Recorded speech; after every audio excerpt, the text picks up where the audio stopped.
Very good evening. Welcome to mega debate. నేను రాజేశ్వరి. 21 నెలల పాటు భారతీయుల క్షోభకు ఒక నిలువెత్తు నిదర్శనంగా మారిన రోజు. నియంతృత్వ పాలనతో వ్యవస్థలన్నింటినీ చెరబట్టిన వైనం, స్వేచ్ఛకు భంగం, ఉక్కుపాదంతో హక్కుల అణిచివేత, విపక్ష నేతల అరెస్టులు, వ్యతిరేకంగా గళమెత్తితే అణిచివేతలు, పత్రికలపైన ఆంక్షలు, బలవంతపు కుటుంబ నియంత్రణ ఆపరేషన్లు. ఒక్కటేంటి, అధికారం చేతిలో ఉంటే ఎంత అరాచకాన్ని సృష్టించవచ్చు అన్నదానికి నిలువెత్తు నిదర్శనం 1975 జూన్ 25న ఇందిరా ప్రభుత్వం విధించిన ఎమర్జెన్సీ పాలన. ఈరోజు నేటికి ఎమర్జెన్సీ విధించి 50 ఏళ్లు పూర్తవుతోంది. సో ఇప్పటికీ ఆ చేదు జ్ఞాపకాలు వెంటాడుతూనే ఉన్నాయి. 1947 నుంచి 2014 వరకు 90 సార్లు రాజ్యాంగాన్ని దుర్వినియోగం చేసింది కాంగ్రెస్ పార్టీ. భారత్ను అస్థిరపరిచే ప్రయత్నం కూడా ఇప్పటికీ చేస్తూనే ఉంది. ఇప్పటికీ అలాంటి ఒక తీరు కాంగ్రెసేతర పార్టీల నేతలు వ్యక్తం చేస్తున్నారు. ఇదంతా కూడా కాంగ్రెస్ పార్టీ పైన ఉన్న ఒక విమర్శగా వినిపిస్తున్నారు. అంటే ఇప్పటికీ కూడా భారత్ను ఒక అస్థిరపరిచే ప్రయత్నం చేస్తున్నాయని చెప్పేసి కాంగ్రెసేతర పార్టీలన్నీ కూడా జరుగుతున్న పరిణామాలను అంచనా వేస్తూ కూడా వారంతా కూడా గట్టిగానే వాదన వినిపిస్తున్నారు. సో ఇదే అంశంపైన ఇవాళ డిబేట్ కొనసాగిద్దాం. పార్టిసిపేట్ చేస్తున్నారు సీనియర్ జర్నలిస్ట్ మోహన్ రావు గారు. నమస్తే మోహన్ రావు గారు. అలాగే బీజేపీ సీనియర్ లీడర్ మాలకొండయ్య గారు ఉన్నారు. నమస్తే మాలకొండయ్య గారు. టీపీసీసీ ప్రధాన కార్యదర్శి గజ్జల కాంతం గారు కూడా జాయిన్ అవుతారు. సో మోహన్ రావు గారు, ముందుగా మీరు చెప్పండి, ఎమర్జెన్సీ అనేది ఒక చీకటి రోజులు, ఎవరు మర్చిపోలేని రోజులు అవి. సో అలాంటి పరిణామాల గురించి ఒక్కసారి మనం గుర్తు చేసుకుందాం. ఎందుకంటే ఈ రోజుకి 50 ఏళ్ళు పూర్తయింది. సో కాసేపటి క్రితం కూడా బండి సంజయ్ గారు ఈరోజు ప్రెస్ నోట్ కూడా రిలీజ్ చేశారు. ఎప్పటికీ మర్చిపోని ఒక చీకటి ఉదంతం అంటూ కూడా చేశారు. ఇప్పటి రాజకీయాలను కూడా కాంగ్రెస్ ప్రభుత్వం అలాగే కొనసాగిస్తోందనే కామెంట్ కూడా ఆయన చేశారు. సో మీరేం చెప్తారు? ఎమర్జెన్సీ గురించి మాట్లాడడానికంటే ముందు ఇక్కడ మనం ఒక ముఖ్యమైన విషయం గమనించాలమ్మా. అదేంటంటే భారత రాజ్యాంగాన్ని అనుసరించి 3 ఎమర్జెన్సీకి సంబంధించి 3 ముఖ్యమైనటువంటి ఆర్టికల్స్ ఉన్నాయమ్మా. అది ఆర్టికల్ 352 ఇంటర్నల్ ఎక్స్టర్నల్ ఎమర్జెన్సీ అంటారు. ఆర్టికల్ 356 ఇది ప్రెసిడెంట్ రూల్ కి సంబంధించింది. ఆర్టికల్ 370 ఇది ఫైనాన్షియల్ ఎమర్జెన్సీకి సంబంధించింది. ఆర్టికల్ 360 ఈ రకంగా ఆర్టికల్ 352, ఆర్టికల్ 356, ఆర్టికల్ 360 ఈ 3 ఆర్టికల్స్ కూడా భారతదేశానికి సంబంధించి ఈ ఎమర్జెన్సీకి సంబంధించినటువంటి యొక్క ఆర్టికల్స్.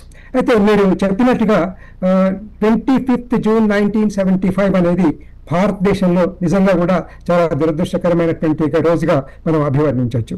దీనికి ప్రధానమైనటువంటి ఒకటి ఇక్కడ అసలు ఈ ఎమర్జెన్సీ గురించి మనం మాట్లాడడానికంటే ముందు ఈ ఎమర్జెన్సీ విధించడానికి గల కారణాలు ఏంటి అనేటువంటి విషయాలను తెలుసుకోవాల్సినటువంటి అవసరం ఉందని నేను భావిస్తున్నానమ్మా. దీనికి ప్రధానమైనటువంటి కారణం ఏంటంటే 1971లో ఇందిరాగాంధీ గారు లోక్సభకు పోటీ చేయడం అనేది, రాయ్బరేలీ నుంచి పోటీ చేయడం అనేది జరిగింది. ఈమె ఇందిరాగాంధీ గారికి ప్రత్యర్థిగా రాజనారాయణ గారు పోటీ చేశారు. అయితే ఈ రాజనారాయణ గారు ఎన్నికల పిటిషన్ ఇందిరాగాంధీకి అగెనిస్ట్ గా వేయడం అనేది జరిగింది. ఆయన ఏమన్నారంటే 1971లో జరిగినటువంటి ఎన్నికల్లో ఇందిరాగాంధీ తనకు ఉన్నటువంటి ఒక అఫీషియల్ మిషనరీ అంతా కూడా మిస్యూజ్ చేసి ఎన్నికల్లో గెలిచారు అని చెప్పి ఒక పిటిషన్ అలహాబాద్ హైకోర్టులో వేయడం అనేది జరిగింది. అలహాబాద్ హైకోర్టు 1975లో ఈ 1975 జూన్ 12 నాడు ఇందిరాగాంధీ ఎన్నిక రాయ్బరేలీ నుంచి లోక్సభకు 1971లో జరిగినటువంటి ఒక ఎన్నిక చెల్లదు అని తీర్పు ఇవ్వడం అనేది జరిగింది. నా ఉద్దేశంలో ఈ ఎమర్జెన్సీ పెట్టడానికి ఇది ఒక ప్రధానమైనటువంటి యొక్క కారణం. అదే రకంగా ఈ జయప్రకాష్ నారాయణ గారు, మీకు గుర్తుండే ఉంటుంది, లోక్నాయక్ జయప్రకాష్ నారాయణ గారు అవినీతికి వ్యతిరేకంగా టోటల్ రెవల్యూషన్ అనే ఒక ఉద్యమాన్ని తీసుకురావడం అనేది జరిగింది. ఇది కూడా ఒక ముఖ్యమైనటువంటి యొక్క కారణం అని మనం చెప్పుకోవచ్చు. అయితే ఆసక్తికరమైనటువంటి అంశం ఏంటంటే కేవలం ఈ పరిణామాలు మాత్రమే కాకుండా ఇంకా కొన్ని పరిణామాలు కూడా ఈ ఎమర్జెన్సీ విధించడానికి కారణం అని మనం చెప్పుకోవచ్చు.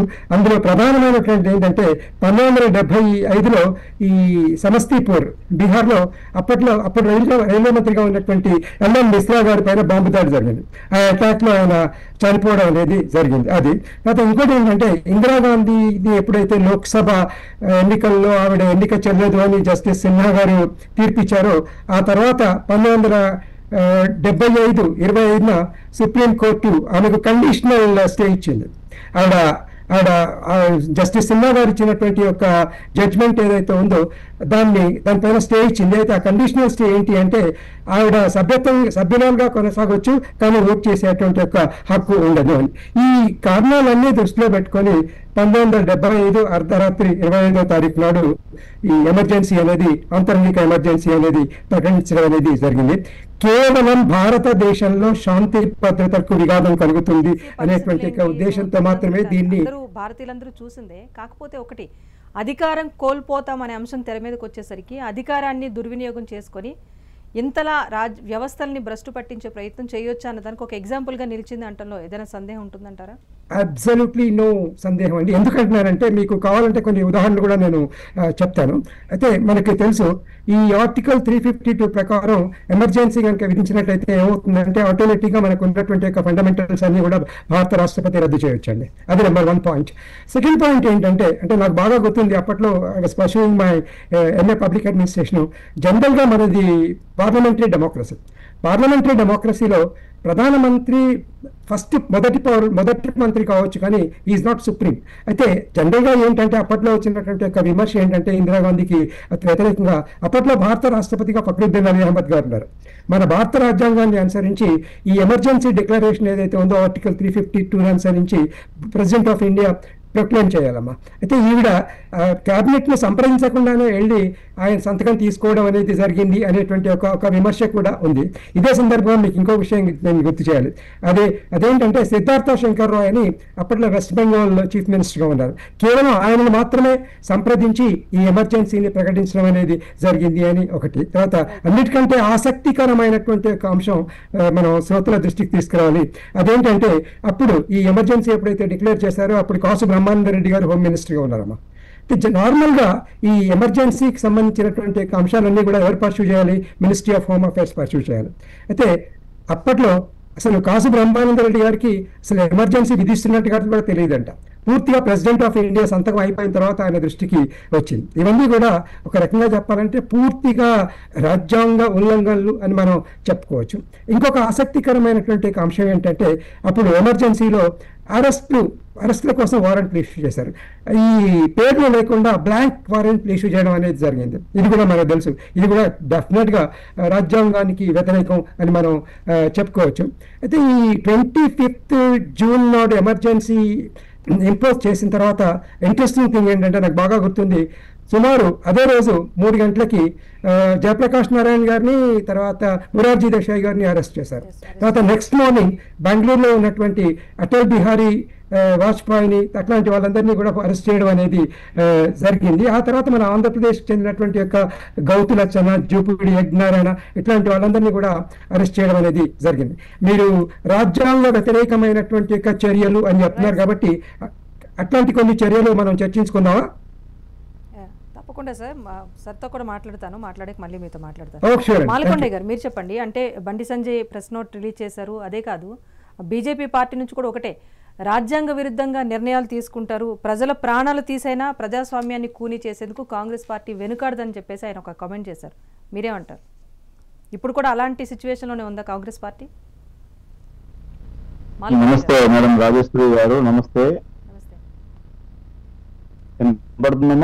వినిపిస్తుంది, చెప్పండి సార్. నమస్తే. మెగా టీవీ ఛానల్ యాజమాన్య గారికి, అదేవిధంగా మీకు డిబేట్ లో ఉన్నటువంటి పెద్దలందరికీ కూడా నమస్కారం. ఈరోజు ఎమర్జెన్సీ డే సందర్భంగా భారతీయ జనతా పార్టీ ఆ రోజు నుంచి ఈ రోజు వరకు జరిగినటువంటి ఏదైతే విధ్వంసకాండ ఒకవైపు, నైతిక విలువలతో పనిచేసేటటువంటి నాయకత్వం కలిగిన నాయకుల్ని జైలులో పెట్టి హింసించి కేసులు పెట్టినటువంటి చరిత్ర మరోవైపు, అవినీతి అక్రమాలు, కాంగ్రెస్ పార్టీకి ఓటు బ్యాంక్ రాజకీయాలు, అధికారం తప్ప దేశం పట్ల విశ్వాసం లేని కాంగ్రెస్ పార్టీ నాయకత్వం ఆ రోజు ఇందిరాగాంధీ గారి దగ్గర నుంచి ఈ రోజు వరకు కూడా వారు చేస్తున్నటువంటి అదే ప్రక్రియని కొనసాగిస్తున్న సందర్భంగానే భారతీయ జనతా పార్టీ ఆధ్వర్యంలో ఈ రోజు దేశవ్యాప్తంగా ఎమర్జెన్సీ డే నిర్వహించడం జరిగింది.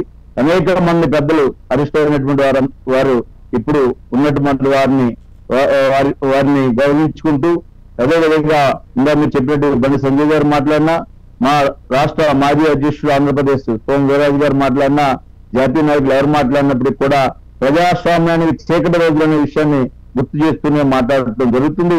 ఈ రోజు కూడా కాంగ్రెస్ పార్టీలో ఎక్కడ ఏమాత్రం కూడా మార్పు రాలేదు. వారి దేశం పట్ల విశ్వాసం ఉండదు.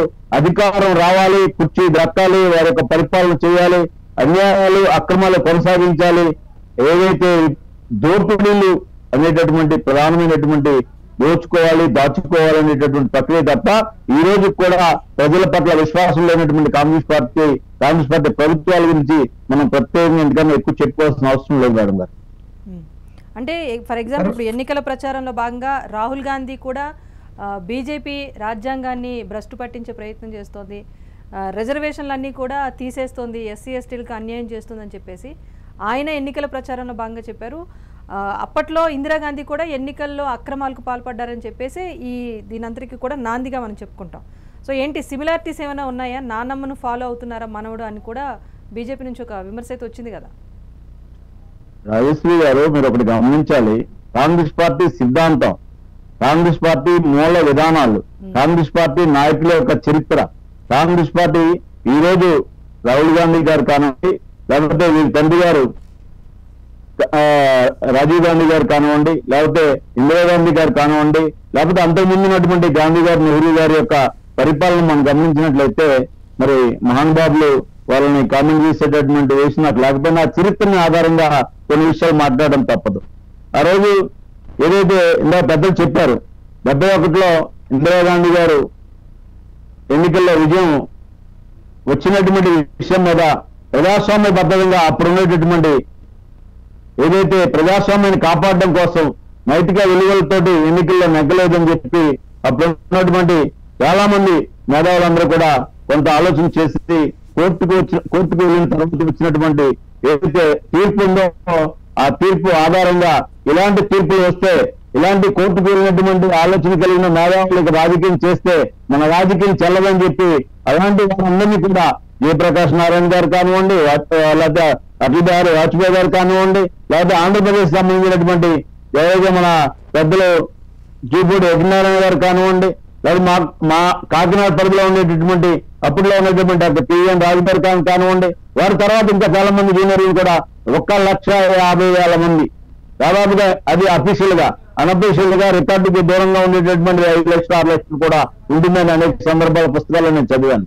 ఇలాంటి ఆలోచన ఆ రోజు నుంచి ఈ రోజు వరకు కూడా నిన్న 24 పార్లమెంట్ ఎన్నికల్లో జరిగినటువంటి రాహుల్ గాంధీ గారి యొక్క ఆలోచన కూడా దానికి అనుకూలంగానే ఏదైతే ఇవాళ ఇప్పుడు అధికారం రాకపోతే ఇక మోడీ గారు ప్రవాహం మనం తట్టుకోలేము, పార్టీ నిలబడాలని చెప్పి ఎవరైతే దేశానికి వ్యతిరేక శక్తులైనటువంటి రాజకీయ పార్టీలందరితో కూడా కలిపి మనకి సీట్లు రావని చెప్పి వారి యొక్క ఆలోచన ఒకటే.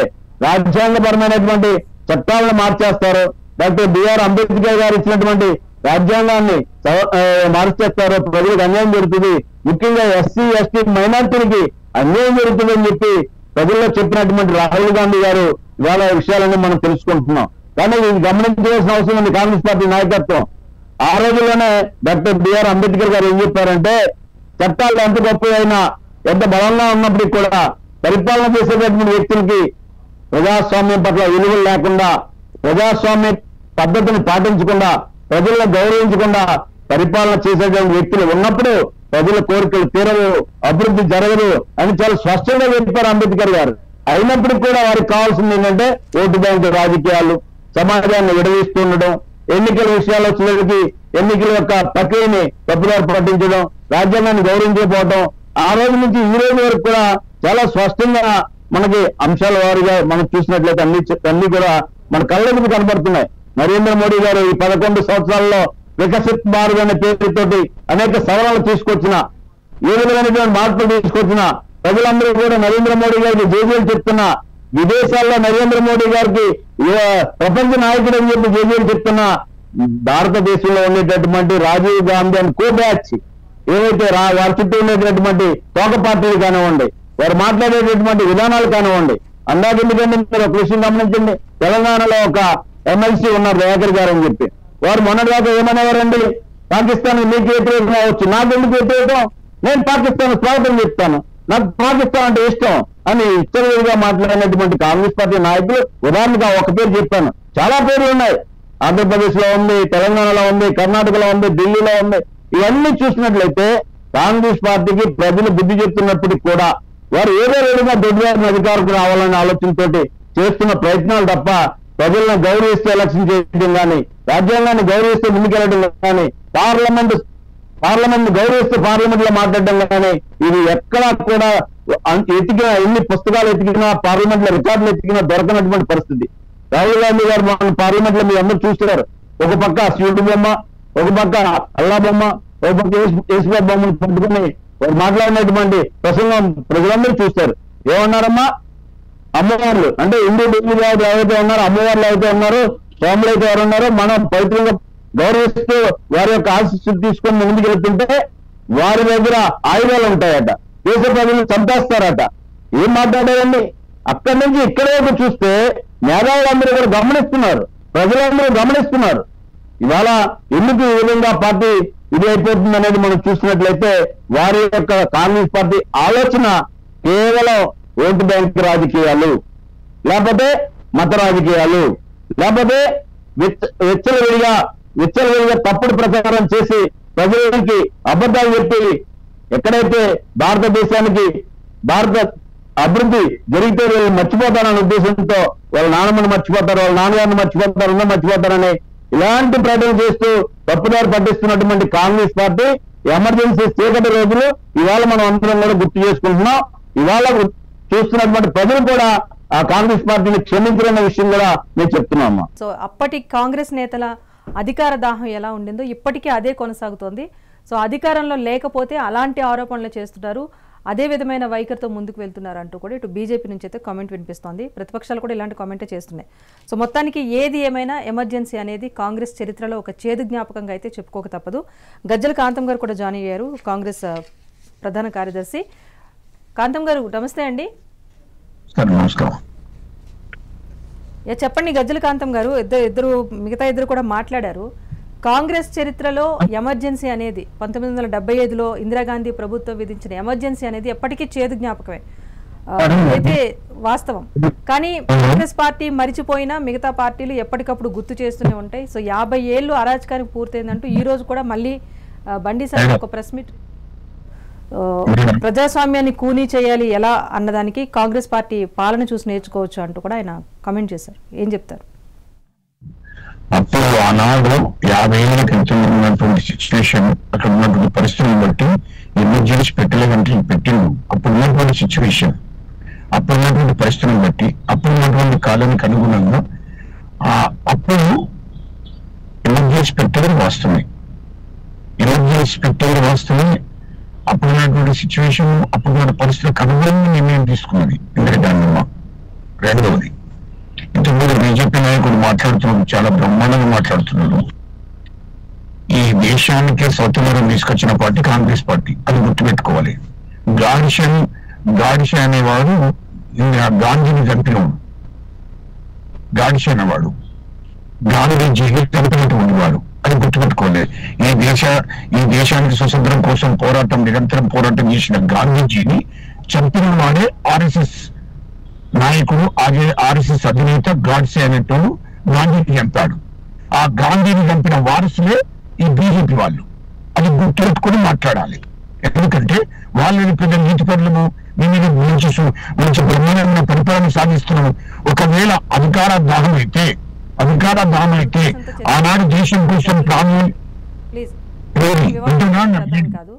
సో ఒకప్పుడు అలాంటి డెసిషన్ ఇందిరాగాంధీ ఎందుకు తీసుకున్నారు అన్నది ఎవరికి తెలియంది కాదు, చరిత్ర అందరూ చదివిన వాళ్ళే. సో కేవలం ఆ రోజు అధికారం కాపాడుకోవడం కోసం ఆమె ఎమర్జెన్సీ విధించారు. 21 నెలల పాటు ప్రజలు అనుభవించారు కనుక ఎవరు మర్చిపోయే ఉదంతం అయితే కాదు.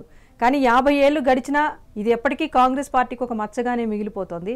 ఇప్పటి నాయకులైనా వైఖరి మార్చుకోవాలి, మార్చుకునే పరిస్థితి ఇప్పుడు కనిపిస్తోందా అన్నది ఆయన అడిగిన క్వశ్చన్.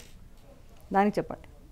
ఆమె అప్పుడు ఉన్నటువంటి పరిస్థితులకు అనుగుణంగా నిర్ణయం తీసుకున్నది అని చెప్తున్నాను. ఎందుకంటే అలాంటి అప్పుడున్నటువంటి పరిస్థితులకు అనుగుణంగా నిర్ణయం తీసుకున్నది అని చెప్తున్నాం మేము.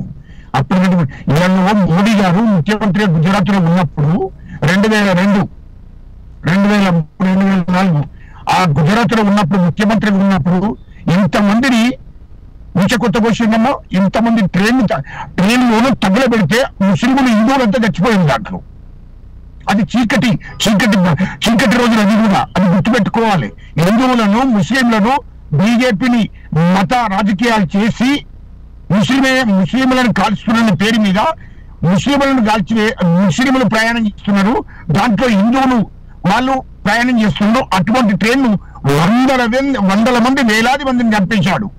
అది గుర్తుపెట్టుకోవాలి. ఎందుకంటే మేడం గారు మనం ఇవాళ దేని గురించి మాట్లాడుకుంటున్నామో మొత్తం మేడం గారు మనం దేని గురించి మాట్లాడుకుంటున్నామో గోదా గురించి మాట్లాడదామంటే గోదా గురించి పెట్టండి.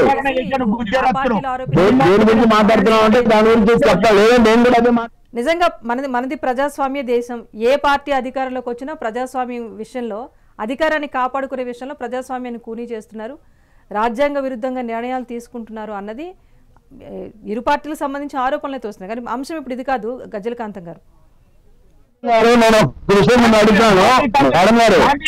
ఈ జాతిపిత గాంధీని చంపింది ఎవరు? ఈ దేశానికి స్వతంత్ర పోరాటంలో మీ పాత్ర ఉందా? బీజేపీ ఆర్ఎస్ఎస్ అన్నది ఉందా? ఈ ఎమర్జెన్సీ అలా కాదండి. స్వతంత్ర ఉద్యమం చేసిన కాంగ్రెస్ పార్టీ వేరు, ఇవాళ మీరు మాట్లాడుతున్న కాంగ్రెస్ పార్టీ వేరు. స్వతంత్ర ఉద్యమం తర్వాత స్వతంత్రం వచ్చిన తర్వాత కాంగ్రెస్ పార్టీని రద్దు చేయండి చెప్పారు. మీరు రద్దు చేయకుండా కాంగ్రెస్ పార్టీని విడుదల తీసుకొచ్చారు.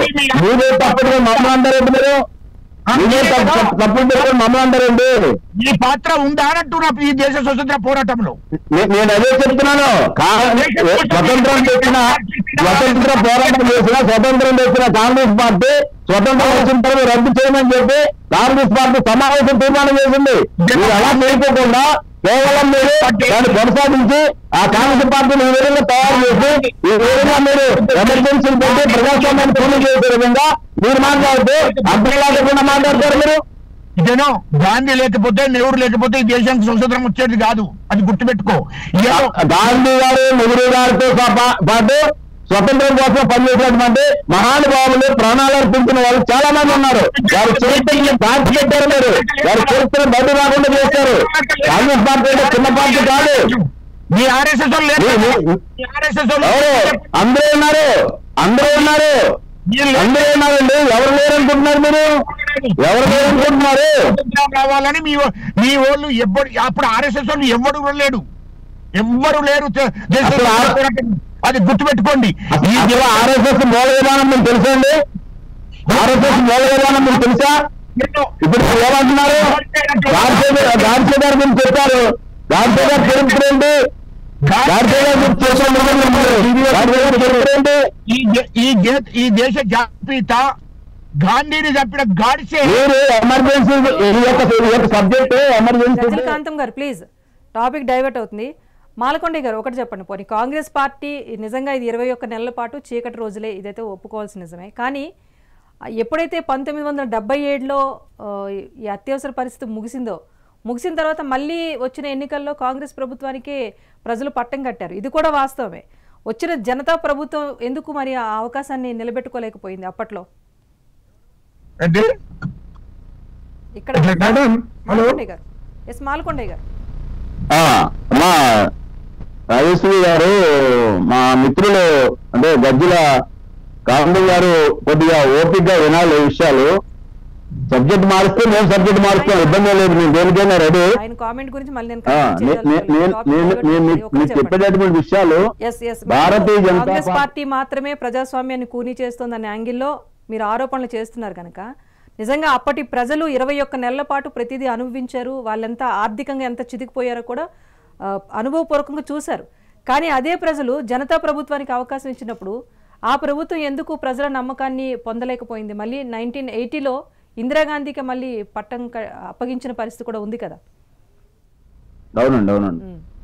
ఇప్పుడు భారతదేశంలో ఉండేటటువంటి రాజకీయ వ్యవస్థలు, రాజకీయ పార్టీలకు ఉండేటటువంటి నాయకత్వాలు ఇవన్నీ కూడా మనం పరిశీలించినట్లయితే మనకి స్వతంత్రం వచ్చిన రోజు నుంచి ఎమర్జెన్సీ పెట్టినటువంటి మీరు చెప్పినటువంటి 22 నెలలు పూర్తయ్యే నాటికి ఎన్ని రకాలుగా వ్యవస్థలు మారాయనేటువంటి మనందరికీ తెలుసు.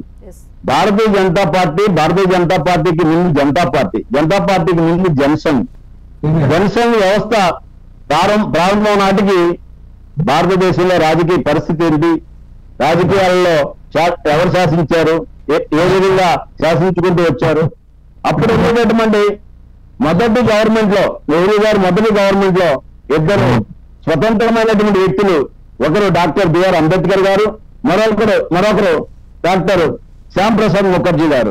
వీరిద్దరూ కూడా అప్పుడు ఉన్నటువంటి స్వతంత్ర ఉద్యమాలతో కానీ, స్వతంత్ర పోరాటం చేసిన నాయకులతో కానీ పోరాటాలు చేసి ప్రజల పక్షాన నిలబడినటువంటి వ్యక్తులు మంత్రులుగా ఉంటే వారిద్దరూ ఎందుకు బయటకు వచ్చారమ్మా? ఒకసారి మనం గమనించాలి, లక్ష్మీకాంత్ గారు గుర్తుపెట్టుకోవాలి. డాక్టర్ బాబాసాహెబ్ అంబేద్కర్ గారు, అయ్యా భారతదేశంలో మహిళలు చదువుకుంటే మహిళల యొక్క అభివృద్ధి చెందుతుంది, దేశం బాగుపడుతుంది, దేశంలో ఒక విధమైనటువంటి స్వేచ్ఛ స్వాతంత్రాలు వస్తాయి, మహిళల ద్వారా మంచి కుటుంబాలు ఏర్పడతాయి అనేటటువంటి ఆలోచనతో చదువుకోవడానికి ఆయన పార్లమెంట్ లో ఎందుకు కూడా బిల్లు ప్రవేశపెట్టింది వాస్తవం కాదా? దాన్ని గాంధీ గారు, నెహ్రూ గారు వ్యతిరేకించింది వాస్తవం కాదా? దాని కారణంగా ఆయన బయటికి రాజీనామా చేసి, మీరు ఏదైతే మహిళలు చదువుకోవడానికి అభ్యంతరం పెడుతున్నారో నేను ఈ మంత్రి పదవి నాకు అవసరం లేదని చెప్పి రాజీనామా చేసి బయటికి వచ్చి అప్పుడు ఉన్నటువంటి జ్యోతిరావు పూలే గారు శ్రీమతి గారితో కలిపి మహిళల చదువు కోసం ప్రయత్నం చేసి చదువుల వ్యవస్థను ముందుకు తీసుకొచ్చింది వాస్తవం కాదా? ఇది లక్ష్మీకాంత్ గారికి తెలియదా? ఆనాటి కాంగ్రెస్ పార్టీ నాయకులు తెలియదా?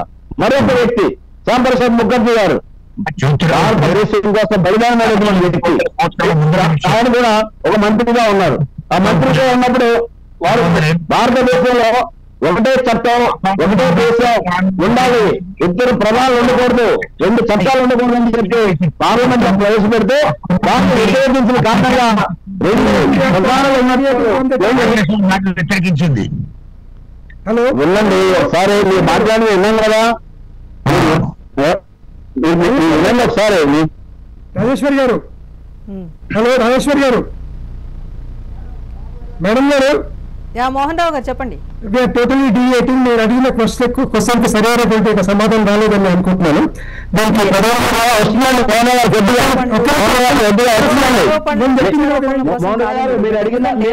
జరుగుతున్న సంఘటనలు, అమేథీలో ఓడిపోయిన తర్వాత రాహుల్ గాంధీ చేసిన వ్యాఖ్యలు కానివ్వండి, లేకపోతే రీసెంట్ గా విదేశీ జోక్యం కూడా అవసరమే అని చెప్పేసి ఆయన పాలన విషయంలో ఆయన చేసిన వ్యాఖ్యలు కానీ ఇవన్నీ తెర మీదకి వస్తున్నాయి కనుకనే అధికారంలో లేకపోతే కాంగ్రెస్ పార్టీ విషయం చిమ్మే ప్రయత్నం చేస్తుందా అన్న అంశం మీద మాత్రమే మనం డిబేట్ కొనసాగిస్తున్నాం. ఎస్ మోహన్ రావు, కాసేపు పార్టీలకు అతీతంగా మోహన్ రావు గారు మీరు చెప్పండి.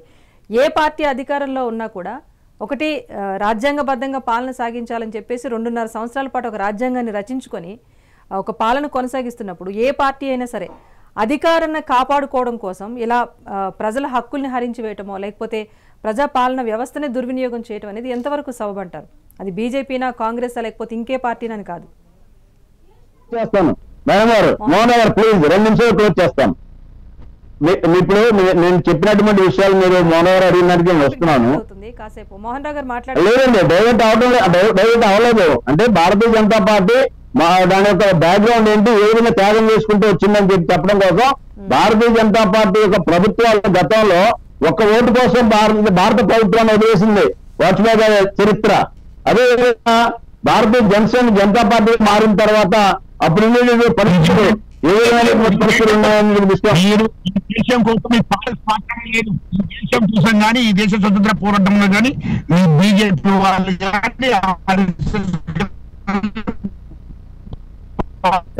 కానీ మీరు అలా మాట్లాడుతుంటే మేము కూడా అలాగే మాట్లాడతాం లేదు. ఈ దేశ బీజేపీ ఎందుకంటే అంతవరకే మాట్లాడండి. ఎందుకంటే మేడం ఫస్ట్ థింగ్ ఏంటంటే 1980లో మీరు ఇందాక క్వశ్చన్ అడిగారు, దానికి నాకు తెలిసి అది కరెక్ట్ సమాధానం కాకపోవాలి చెప్పింది. Agree with me different thing. 1980లో మళ్ళీ మీరు చెప్పినట్టుగా ఇందిరాగాంధీ గారు మళ్ళీ ప్రధానమంత్రి అయ్యారు. ఇందుకు ప్రధానమైనటువంటి కారణం ఏంటంటే ఎమర్జెన్సీ విధించినప్పుడు బలమైనటువంటి అపోజిషన్ ఇండియాలో లేదండి. హార్డ్లీ ఒక 60 మంది లోక్సభలో ఉండేవాళ్ళు ప్రతిపక్షాల వాళ్ళు. తర్వాత ఏంటంటే ఇందిరాగాంధీకి వ్యతిరేకంగా ఒక బలమైనటువంటి ఒక ప్రతిపక్షం కావాలి అనేటువంటి ఒక ఉద్దేశంతో జయప్రకాష్ నారాయణ గారు అప్పట్లో ఉన్నటువంటి యూత్ కాంగ్రెస్, ఈ జనసంఘ్ ఇట్లాంటి పార్టీలన్నీ తీసుకొచ్చి ఒక కూటమిగా ఏర్పాటు చేసి ఇందిరాగాంధీకి అగేనిస్ట్ గా 1970 1997 ఎలక్షన్ లో పెట్టడం అనేది జరిగింది. తర్వాత అప్పుడు బీజేపీ ఈ జనతా పార్టీ నాయకత్వంలో మొరార్జీ దేశాయ్ నాయకత్వంలో గవర్నమెంట్ అనేది ఏర్పడిన తర్వాత ఏమైందంటే వీళ్ళల్లో అంతర్గత పోరాటాల వల్ల ఆ ప్రభుత్వం పడిపోయింది. ప్రముఖంగా స్వరించి ఎవరికి వాళ్ళు ముఖ్యమంత్రి కావాలనుకున్నారు. సార్ చెప్పారు, నాకు బాగా గుర్తుంది, అటల్ బిహారీ వాజ్పేయి గారు అందులో ఉన్నారు, బీజేపీ వాళ్ళు ఉన్నారు. తర్వాత ఇంకా ముఖ్యమైన విషయం మనం గుర్తుపెట్టుకోవాల్సింది ఏంటంటే అన్ని ప్రభుత్వాలు అన్ని చెడ్డ పనులు చేయండి. ప్రతి ప్రభుత్వం కూడా కొన్ని మంచి పనులు చేస్తుంది, కొన్ని చెడ్డ పనులు చేస్తుంది. అందులో ఏ రకమైనటువంటి అనుమానం కూడా లేదు.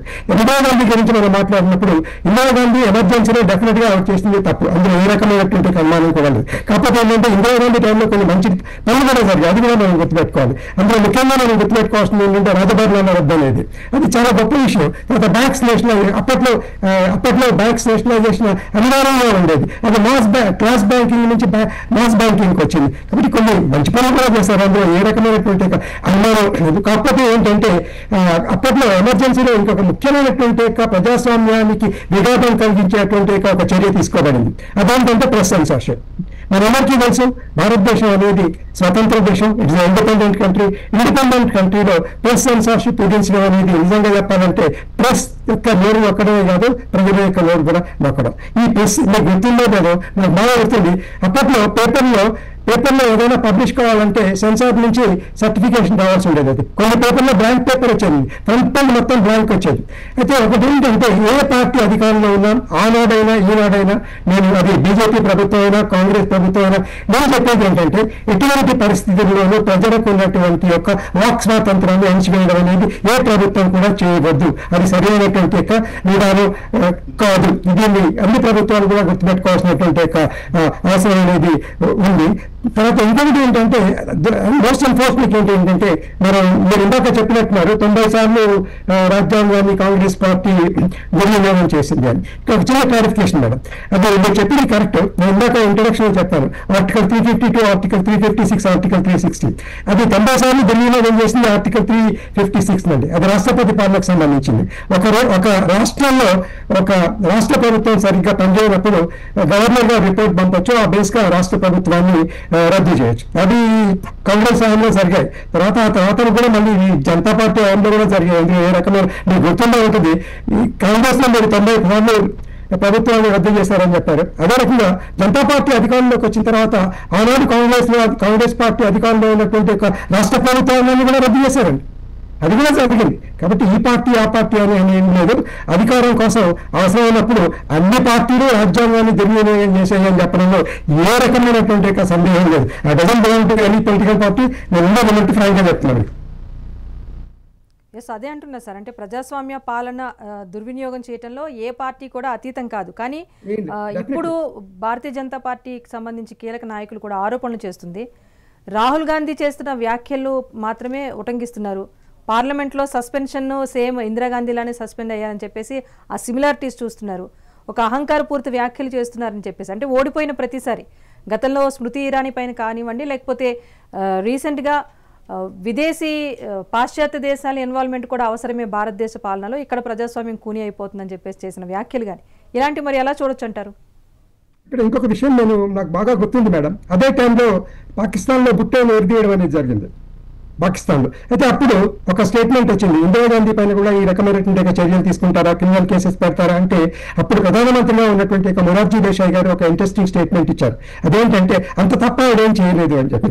ఆ రోజుల్లో అపోజిషన్ మొరార్జీ దేశాయ్ గారు ప్రధానమంత్రిగా ఉన్నప్పటికీ కూడా ప్రతిపక్ష నాయకులకు ఇవ్వాల్సినటువంటి ఒక గౌరవం ఆయన ఇవ్వడం అనేది జరిగింది. దురదృష్టవశాత్తు ఈ రోజు ఏమవుతుందంటే ఈ రాజకీయ పార్టీలన్నీ కూడా ఈ పార్టీ ఆ పార్టీ అని ఏం లేదండి. అధికారంలో ఉన్నప్పుడు ఒక రకంగా ప్రవర్తిస్తున్నారు, పక్షంలోకి వచ్చిన తర్వాత ఇంకో రకంగా ప్రవర్తిస్తున్నారు.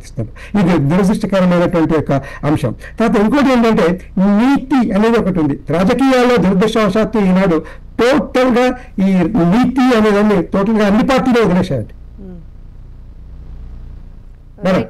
కాంతం గారు,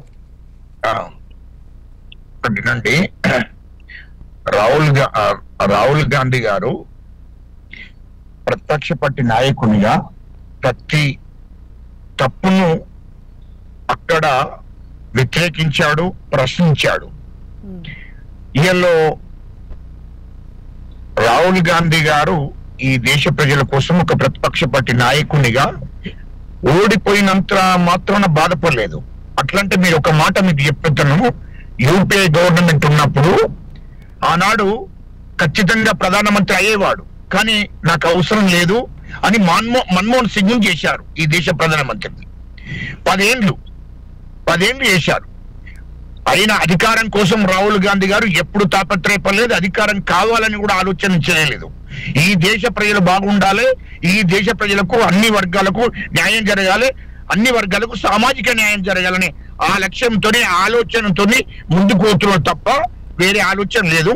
ఈయన ప్రధానమంత్రి గారు, ఈ దేశ ప్రధానమంత్రి గారు ఇయాలో అహంకారంతోని ఇయాలో ఇచ్చిన మాటలు నెరవేర్చకుండా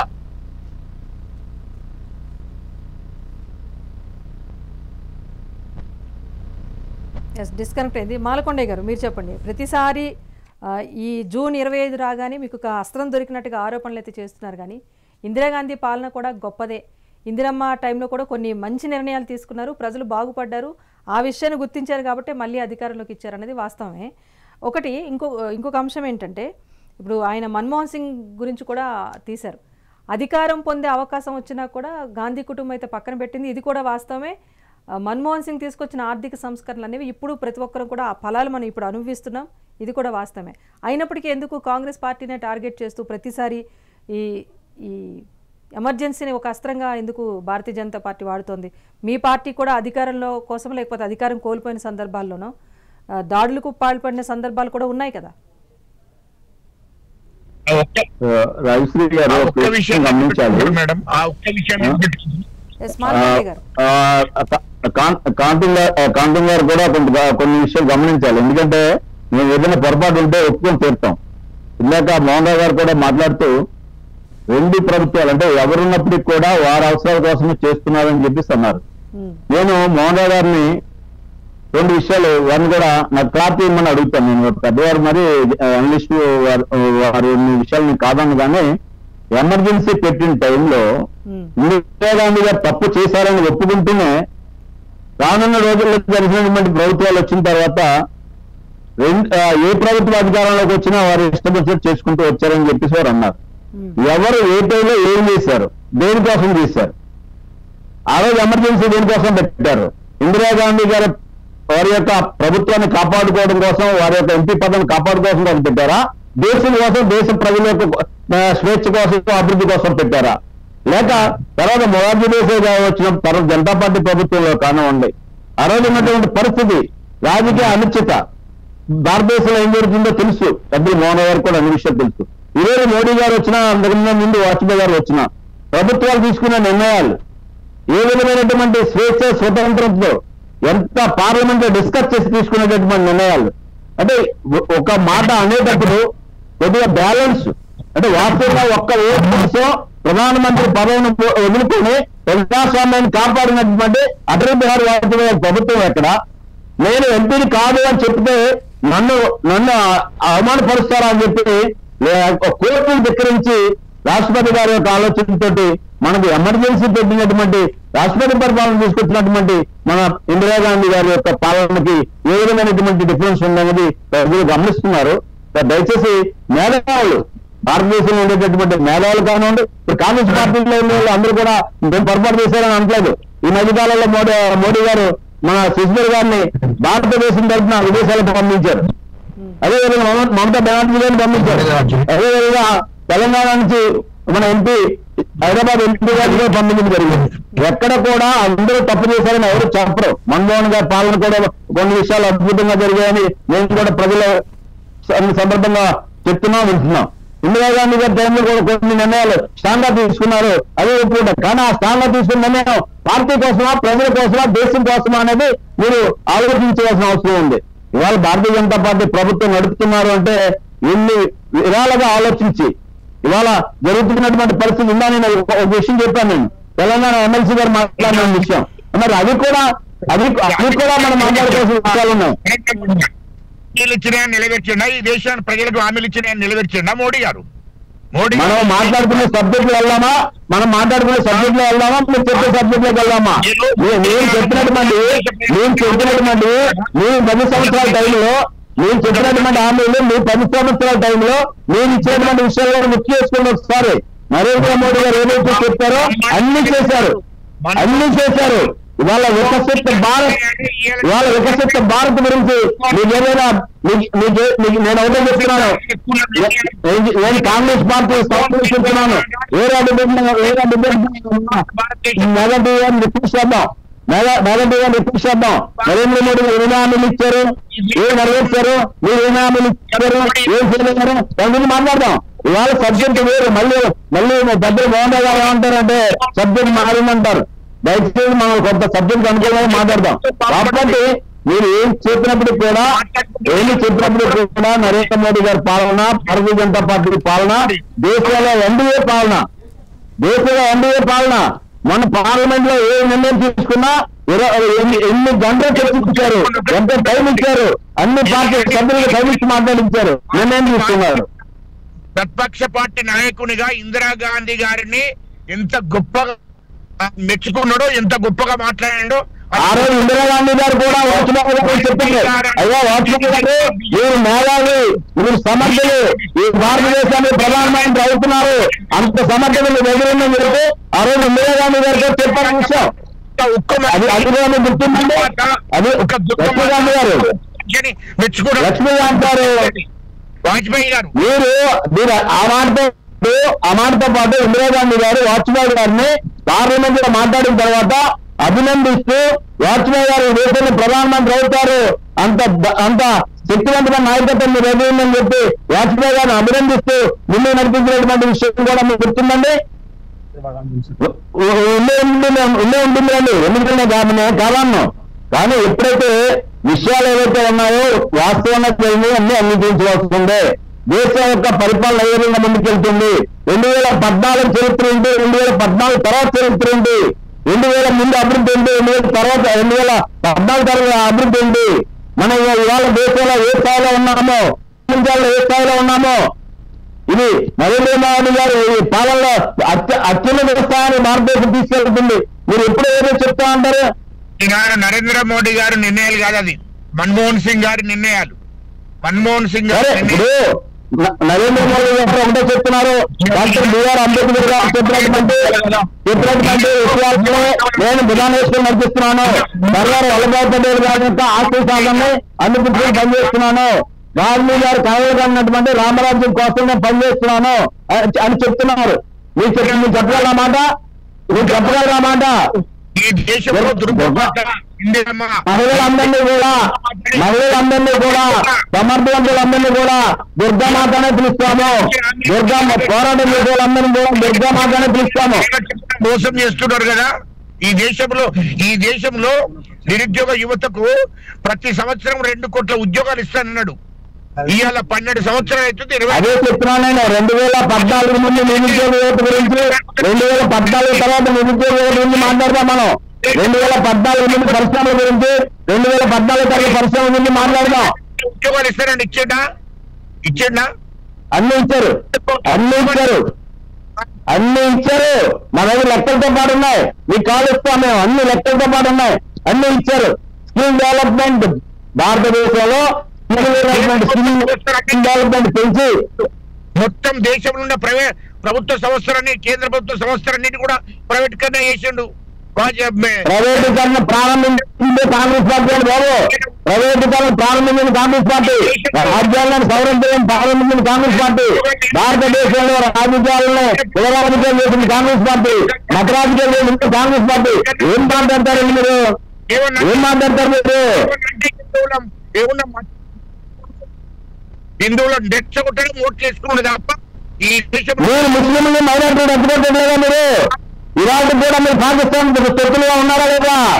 ఇవాళ కూడా మీరు పాకిస్తాన్ శత్రులుగా ఉన్నారా లేదా? ఎస్ మాలకొండయ్య గారు, డెవలప్మెంట్స్ గురించి కాదు, అదే విషయానికి వస్తే అంటే పార్లమెంట్ అనేది ప్రజల సంక్షేమం కోసం చట్టాలు చేయడం, నిర్ణయాలు తీసుకోవడం జరగాలి. అక్కడ ప్రజాస్వామ్య పాలనలో అంతా సంక్షేమం కోసం జరగాలనేది. కానీ పార్లమెంట్ సాక్షిగా భారతీయ జనతా పార్టీ కూడా అంబేద్కర్ని అవమానించిందన్న ఆరోపణలు కూడా మనం విన్నాం కదా. సో అలాంటివి కాదు, ఎవరైనా సరే అధికారంలోకి వచ్చిన తర్వాత, ఒకసారి అధికార పీఠం ఎక్కిన తర్వాత నిజంగా ప్రజాస్వామ్య ప్రభుత్వానికి అనుగుణంగానే నిర్ణయాలు తీసుకుంటున్న పరిస్థితి ఉంటుందా? ప్రతిసారి కూడా ఇప్పుడు 50 ఏళ్ళైంది, రేపు 100 ఏళ్ళైనా కూడా ఇదే చీకటి చరిత్రను వెలికి తీసి తవ్వి ప్రయత్నం చేస్తున్నారు తప్పిస్తే అలాంటి పాలన కాదు మాది సుస్థిరమైన పాలన అని చెప్పి చాటి చెప్పే ప్రయత్నం వేరే పార్టీలు ఎందుకు చేయట్లేదు?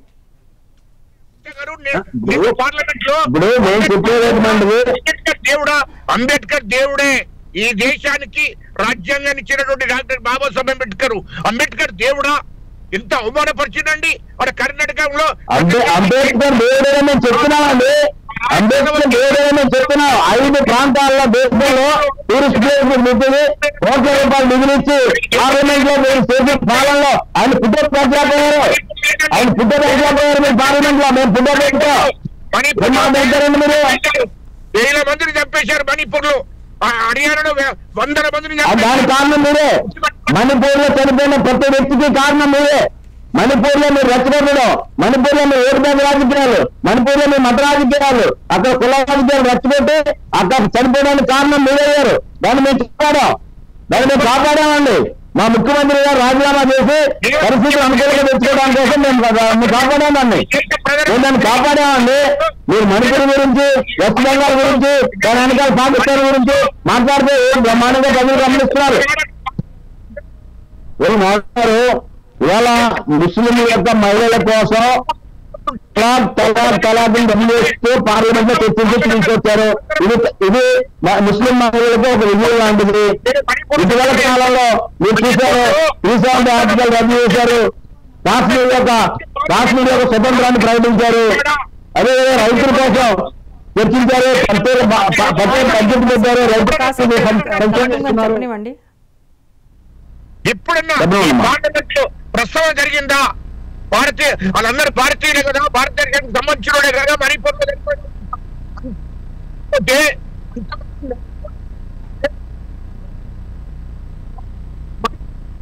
సార్ మీ రన్నింగ్ లో ఉన్నట్టుంది గజ్జలకాంతం గారు, sorry for disconnect you. And S Mohan Rao గారు మీరు చెప్పండి. అంటే ఇప్పుడు పార్టీలు ఆరోపణలు కాదు కానీ ఒకటి ఆర్థిక వ్యవస్థ పరంగా ఎమర్జెన్సీ టైంలో ప్రజలు పూర్తిగా చితికిపోయారనేది ఒక అంశమే, కాదనట్లేదు. కానీ బీజేపీ పాలన వచ్చిన తర్వాత నేరుగా పార్లమెంట్ సాక్షిగానే ఒక ఎంపీనే డైరెక్ట్గా క్వశ్చన్ చేశారు. ట్యాక్సులు కడుతున్నాం, అసలు ఎన్ని ట్యాక్సులు కడుతున్నామో అర్థం కాని పరిస్థితిని. నిజంగా అప్పటితో కంపేర్ చేసుకుంటే నిజంగా ఆర్థిక వ్యవస్థలో మన్మోహన్ సింగ్ తీసుకొచ్చిన ఆర్థిక సంస్కరణలు కొన్ని ఫలాలు ఇస్తున్నాయి, అది అనుభవిస్తున్నాం. అట్ ది సేమ్ టైం ఇప్పుడు ఆన్సర్ లేని కొన్ని ఛార్జెస్ కూడా పే చేస్తున్నాం అనేది ప్రతి భారతీయ సగటు పౌరుడి ఆవేదన. సో ప్రభుత్వాలు దేనికి అతీతమా? ఆర్థికంగా ప్రజలను బలోపేతం చేసే విషయంలో ఏ ప్రభుత్వం ముందుకు వెళ్ళే ప్రయత్నం చేస్తోందా? మేడం, ఎందుకంటే అల్టిమేట్ గా ప్రతి ప్రభుత్వం యొక్క ఆశయం కూడా ఆర్థిక అభివృద్ధి అనేది. అయితే ఇక్కడ ఒక రకంగా చెప్పాలంటే మీరు ఇంకొక ముఖ్య వ్యక్తిని మర్చిపోయారు ఈ డిస్కషన్ లో, అది పివి నరసింహారావు గారు. ఎందుకు నేను చెప్తున్నానంటే పివి నరసింహారావు గారు ప్రధానమంత్రిగా ఉన్నప్పుడు మన్మోహన్ సింగ్ గారు ఆర్థిక మంత్రిగా ఉన్నారు. ఈ మన్మోహన్ సింగ్ గారిని తీసుకొచ్చి ఆర్థిక మంత్రిగా చేసింది పివి నరసింహారావు గారు. పివి నరసింహారావు గారి డైరెక్షన్ లోనే ఈ ఆర్థిక సంస్కరణ అనేది జరగడం అనేది జరిగింది. తర్వాత ఇంకొక ముఖ్యమైనటువంటి విషయం ఏంటంటే ఇక్కడ ఆర్థిక సంస్కరణ గురించి మనం మాట్లాడేటప్పుడు జవహర్లాల్ నెహ్రూ గారి కాలంలో ఈ ప్రభుత్వ రంగాన్ని బలోపేతం చేయడం అనేది జరిగింది. దీనిపైన కొంత విమర్శ ఉంది, అది కరెక్ట్ కాదు. ఎందుకంటే అప్పుడు ఉన్నటువంటి యొక్క పరిస్థితిలో అనివార్యంగా ప్రభుత్వ రంగాన్ని అభివృద్ధి చేయాల్సి వచ్చింది.